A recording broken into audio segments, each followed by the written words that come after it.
Sesaat lagi, Anda akan menyaksikan syafaat yang dipersembahkan oleh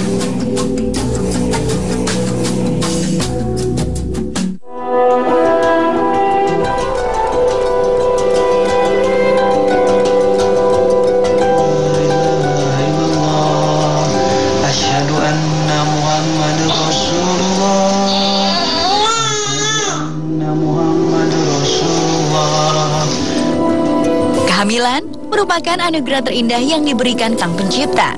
Penantian panjang selama 9 bulan hingga akhirnya melahirkan adalah perjuangan yang penuh dengan pahala bagi sang bunda. Namun terkadang, kehamilan juga membawa petaka.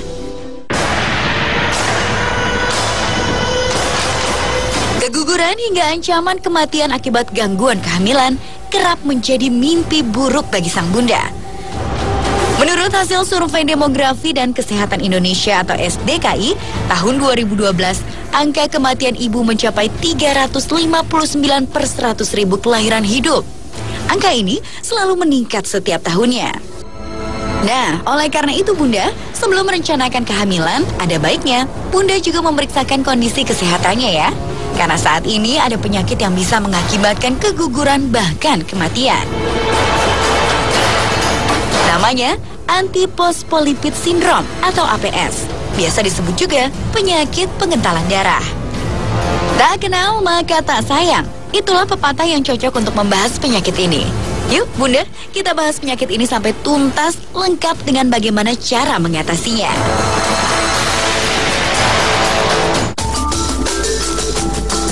Penyakit pengentalan darah merupakan penyakit kelainan pada sistem imun. Sistem imun ini tidak mengenali sel tubuh sendiri, sehingga merusak sel-sel autoimun. Akibatnya, terdapat peningkatan terbentuknya bekuan darah pada pembuluh darah nadi dan pembuluh darah vena. Jika aliran darah mengalami pengentalan hingga kebekuan, efeknya organ-organ penting di dalam tubuh tidak menerima aliran darah secara sempurna. Nah, bagi wanita hamil, kondisi pengentalan darah ini justru malah bisa mengakibatkan keguguran, bahkan kematian. Ya, kalau pengentalan darah pada ibu hamil, pertama kehamilannya bisa gugur gitu. Satu, kalau misalnya kelainannya sudah terjadi pada awal kehamilan. Kalau ternyata dia bisa survive kehamilan itu menginjak ke usia trimester kedua atau trimester ketiga, yang pertama efeknya pada ibu akan mengalami kelainan karena pembuluh darahnya itu ada sumbatan atau kental lah darahnya, sehingga nutrisi tidak bisa mencapai ke sel-sel atau ke bayinya. Otomatis tubuh akan berusaha memasukkan aliran darah lebih banyak. Nah Bunda, waspadalah jika sudah mengalami beberapa kali keguguran dalam jangka waktu berdekatan. Ini merupakan salah satu gejala penyakit ini loh. Kondisi seperti ini pun pernah dialami oleh wanita yang tinggal di Batu, Jawa Timur. Sartika Dwi Aryati yang kerap disapa Tika mengalami keguguran pada tahun 2012 yang lalu. Meski sebelumnya, di tahun 2011, Tika pernah kehilangan putra pertamanya saat berusia 24 hari. Ya Allah, kamu kenapa ini? Ya Allah, kita ke rumah sakit mah. Pada saat kehamilan kedua ini saya sering flek, timbul flek.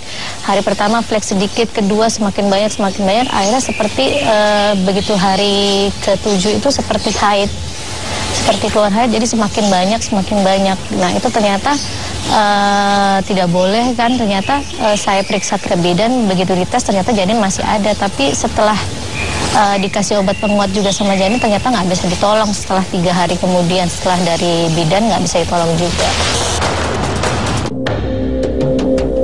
Setelah itu, dokter mulai memberi obat. Salah satunya pengencer darah. Positif mengidap penyakit EPS atau pengentalan darah. Selain keguguran berulang, ada beberapa gejala lain yang harus Bunda waspadai.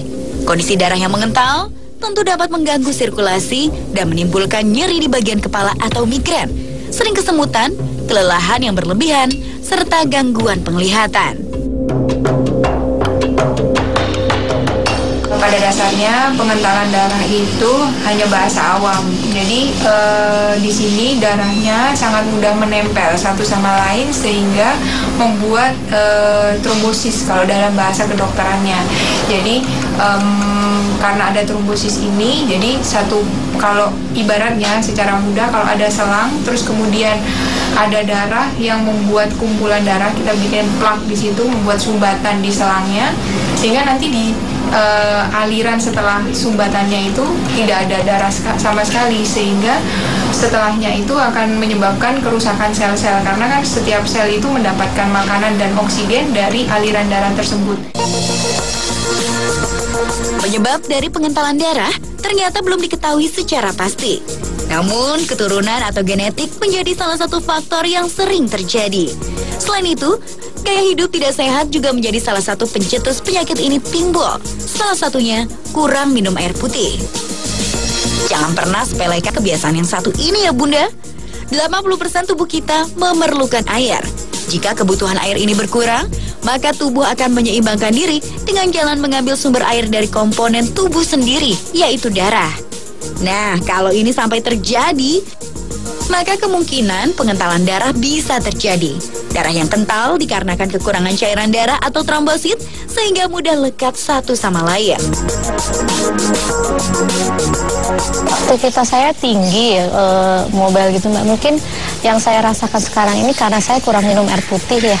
Kurang minum air putih itu nomor satu, karena memang kadang habis makan pun kadang saya nggak minum juga kuat. Jadinya mungkin saya berpikiran hanya karena aktivitas saya itu ya aktivitas tinggi, air putih tidak tercukupin. Nah, saya juga baru tahu ternyata saya mengalami kekentalan darah. Selain kurang minum air putih, memiliki kebiasaan merokok, kurang olahraga, terlalu banyak duduk atau kurangnya aktivitas bergerak, menyebabkan aliran darah pada tubuh tidak mengalir dengan lancar, sehingga terjadi penggumpalan darah. Tidak hanya itu, sering mengkonsumsi minuman dengan pH rendah atau asam walaupun minuman kesehatan, ternyata kurang baik loh, seperti infus water atau minuman asam lainnya. Hal ini dikarenakan tubuh kita mudah terkena penyakit yang lebih suka dengan tubuh dalam keadaan asam. Padahal, normalnya tubuh kita membutuhkan pH tinggi atau basa.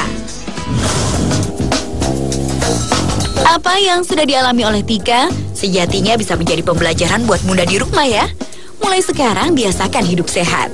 Jika berencana ingin mempunyai momongan, maka periksakan kondisi kesehatan dulu. Tapi kalau Bunda sudah mengalami salah satu gejala tadi, ada baiknya Bunda harus segera mengkonsultasikan ke dokter. Jika positif mengalami pengentalan darah, hal pertama yang harus Bunda lakukan adalah tetap bersabar, bertawakal, dan berprasangka baik kepada Allah Subhanahu wa Ta'ala.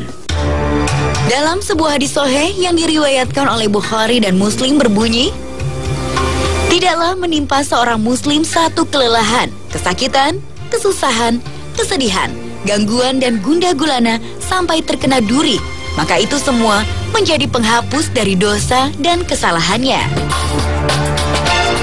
Yakinlah bahwa Allah Subhanahu wa Ta'ala pasti akan menyembuhkan penyakit Bunda. Selain itu, mendekatkan diri kepada Allah Subhanahu wa Ta'ala seperti melakukan ibadah-ibadah wajib maupun sunnah dipercaya dapat melindungi diri kita dari penyakit yang menyerang tubuh. Karena 90% kesehatan itu sebetulnya dipengaruhi oleh spiritualitas. Kemudian yang kedua, kita menjaga pola makan dan pola hidup kita. Pola makan yang dimaksud adalah pola makan yang halal dan thayyib. Semoga kita semua bisa menjadi hamba-hambanya Allah yang selalu taat, bersabar, dan bersyukur. Amin. Amin ya Robbal Alamin. Lalu, bagaimana cara mengatasi penyakit ini ya? Tetap saksikan Syafaat. Insya Allah, sehat walafiat.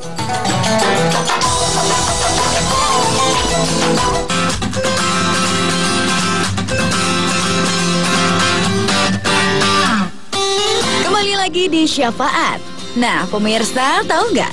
Menurut penelitian, orang-orang yang pekerjaannya dihabiskan dalam posisi duduk lama, angka kematiannya lebih tinggi loh jika dibandingkan dengan orang-orang yang bekerja dengan banyak melakukan gerak.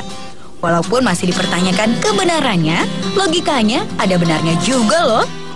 Kalau kita bekerja dengan duduk dan menghabiskan waktu berjam-jam, maka aliran darah akan sangat lambat dikarenakan kurang bergeraknya tubuh.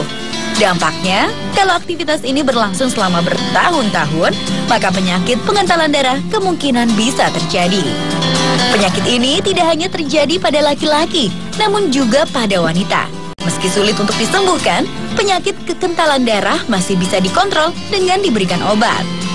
Oh ya, aspirin dulu itu untuk obat nyeri kepala, tapi dengan dosis rendah dia bisa mencegah terjadinya bekuan. Nanti kalau yang misalnya berat, misalnya abortus atau keguguran yang berulang, ya kita bisa memberikan suntikan yang bisa dalam tanda petik mengencerkan darah. Terus ada juga pil juga yang bisa mengencerkan darah. Namun ada juga cara-cara mudah yang bisa dilakukan untuk mengurangi dan mencegah terjadinya pengentalan darah. Berwisata. Ya, liburan ke tempat-tempat rekreasi ternyata juga baik bagi kesehatan. Penelitian membuktikan manfaat berwisata dan juga berlibur dapat mengurangi stres, meningkatkan kesejahteraan emosional, dan juga menurunkan tekanan darah. Nah, kalau Anda berwisata ke Kota Malang, cobain deh apelnya. Sebagai penghasil buah apel terbesar, aneka macam olahannya sangat nikmat untuk dikonsumsi. Namun, olahan cuka apel ternyata berkhasiat untuk mengobati kekentalan darah loh. Beberapa unsur yang baik di dalam fermentasi buah apel dalam bentuk cuka memiliki kemampuan untuk menjaga, melindungi, mengoptimalkan, dan juga mengaktifkan fungsi kesehatan tubuh dalam jangka panjang. Tapi harus diingat, cara mengkonsumsinya harus dengan benar agar menjadi obat bagi penyakit seperti kekentalan darah. Selain itu, gaya hidup sehat juga dapat membantu menghindari penyakit pengentalan darah. Itu satu ya, kita harus sehat, kita harus olahraga, makan yang sehat ya, makan sehat bergizi, kurangin lemak ya, terutama pastinya ya, sayur, buah-buahan yang saya tidak berpestisida atau insektisida ya, tidak merokok ya, hindari gula atau kalori yang tinggi. Tidak lupa untuk memperbanyak minum air putih. Gak cuma menghilangkan haus dan juga dehidrasi, namun kita terbiasa minum air putih, selain gak kekurangan cairan, dapat mengurangi resiko penyakit kanker, mencegah sakit kepala. Penelitian lain yang diterbitkan oleh American Journal of Epidemiology, orang yang terbiasa minum air putih rutin lebih dari 5 gelas dalam sehari, kemungkinan meninggal akibat serangan jantung turun 41%. Mengkonsumsi buah pun juga perlu. Namun, buah yang baik bagi penderita kekentalan darah dan mencegah darah kental dengan mengkonsumsi buah delima serta buah anggur sebagai cemilan sehat Anda di rumah. Nah, Bunda, dalam kajian ilmu Tibbu Nabawi, kondisi pengentalan darah diakibatkan dari masalah pencernaan, yaitu pola makan yang tidak sehat dan tidak terkontrol dari sisi gizi maupun nilai nutrisinya. Namun, penyakit ini insya Allah bisa diatasi dengan beberapa cara.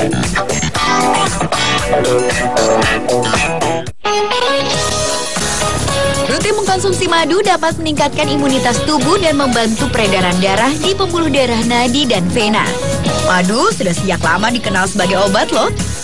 Bahkan Allah Subhanahu wa Ta'ala mewahyukan kepada Rasulullah Sallallahu Alaihi Wasallam dalam kitab sucinya Al-Quranul Karim.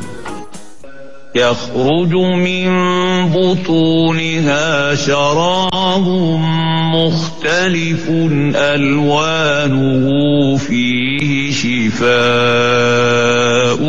للناس. Nah, pemirsa, dunia barat pun sudah mengakui bahwa madu merupakan bahan yang boleh dan aman untuk digunakan sebagai obat maupun multivitamin dengan tanpa efek samping apapun. Tetapi cara yang lebih baik lagi, kata Rasulullah, dengan berbekam. Maksudnya berbekam adalah diambil darah yang rusak tadi, darah yang mengental atau darah yang stagnan tadi. Berbekam adalah menghisap darah yang ada dalam tubuh melalui permukaan kulit dengan sedikit tusukan atau sayatan. Nah, kemudian kita ambil di titik-titik tertentu yang kemudian Rasulullah juga pernah contohkan. akan kemudian keluar darah yang memang tidak terpakai, yang mungkin disebut dengan kekentalan darah tadi atau disebut dengan darah yang rusak tadi. Manfaat yang luar biasa dari berbekam, sel-sel darah yang tidak vital bisa disingkirkan, terbebas dari radikal bebas atau racun-racun sisa metabolisme dan juga akibat polusi. Tidak hanya itu, tubuh pun akan terangsang membentuk sel darah baru yang vital dalam jumlah yang cukup. Ada beberapa bahan alami yang mudah Bunda dapatkan untuk mencegah dan mengobati penyakit pengentalan darah, yaitu bawang putih dan jahe. Senyawa yang terdapat pada bawang putih memiliki 200 senyawa kimia yang sangat baik untuk tubuh, seperti meningkatkan daya tahan tubuh, menurunkan kadar lemak dalam darah, hingga mengencerkan darah yang kental. Bawang putih yang digunakan adalah yang laki-laki atau sering disebut juga bawang putih lanang. Caranya, bawang putih dikeprek, lalu tuangkan madu, kemudian tutup. Biarkan madu mengikat zat baik yang terkandung di bawang selama 5 menit.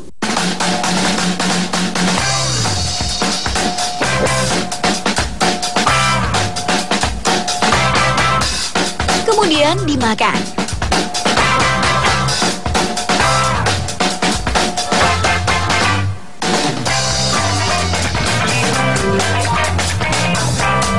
Sementara untuk jahe, Bunda cukup menggeprek jahe, lalu tambahkan air panas. Setelah itu, minum selagi hangat. Jahe memiliki fungsi mengencerkan darah. Cara kerjanya sama dengan obat seperti aspirin. Jahe memiliki bahan aktif seperti minyak koladil dan senyawa fenol yang mempunyai sejuta manfaat.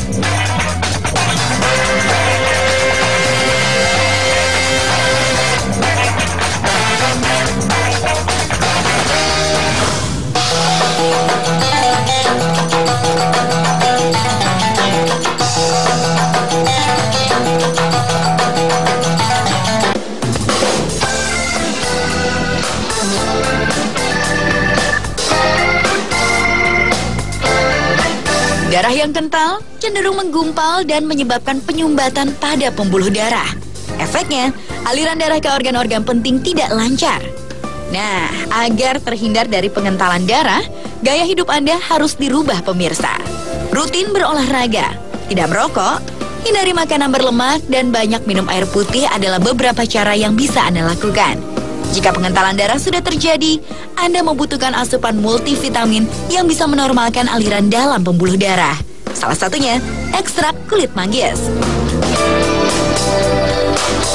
Penelitian yang dilakukan di Polandia pada tahun 1999 membuktikan bahwa ekstrak kulit manggis mengandung beberapa senyawa derivat mangostin yang memiliki potensi sebagai antitrombotik atau aktivitas anti pembekuan.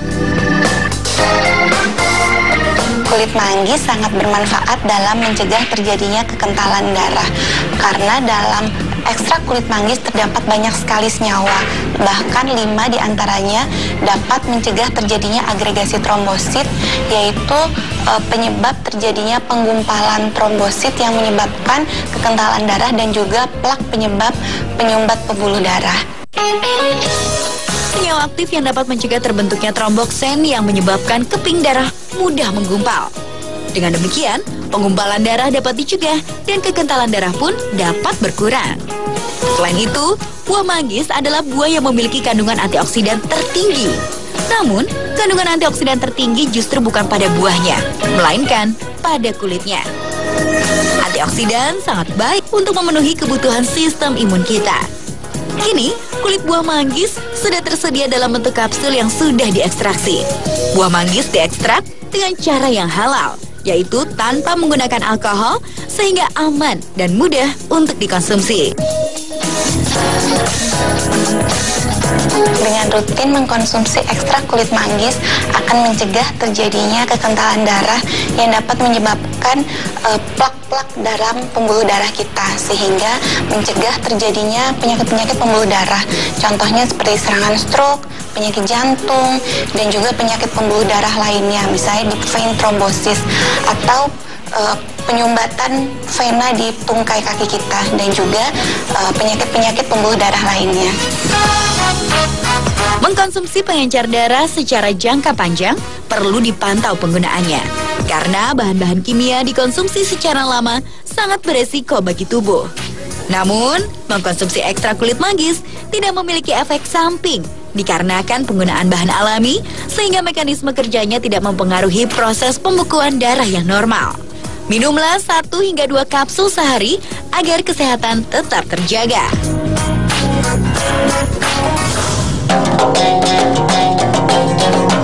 Demikian syafaat kali ini ya. Semoga informasi yang kami sampaikan dapat bermanfaat sekaligus menambah pemahaman mengenai kesehatan sesuai syariat Islam. Sampai jumpa minggu depan di program Syafaat. Insya Allah sehat walafiat.